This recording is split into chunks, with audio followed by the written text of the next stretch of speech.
Kaip manote, kažin, kodėl šiame krašte gana populiarūs yra Nemuno Aušra ir Remigijus Žemaitaitis? Kuo žmonėms patinka? O todėl, kad už teisybę išein. Už teisybę išein. Nežinau, negaliu pasakyti. Neįsivaizduojat? Neįsivaizduoju.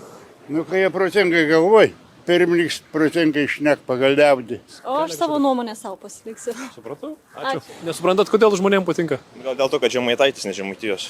Kas žmonėms tai patinka apie jį šitame krašte? Mes jį nelabai pažįstam, nes mano žmona debilė išvadino. Jisai? Jisai, Už ką? turim telefonę žinutę, jo labai didelė. O už ką jis tai padarė? Tai jūs jo nelabai mėgstat. Jis žino. Man jis nepopuliarus, kadangi jis mane išvadino debilę Facebook'e, tai man jis iš vis yra tuščia vieta. Už vieną žodį parašiau, jis nesąmonę parašė, aš parašiau blefas. Tai jisai paėmė, žinokit, man parašė, tu debilė visokia, viešai Facebook'e. Tai ar čia žmogus yra? Aš neskaitau jo žmogum.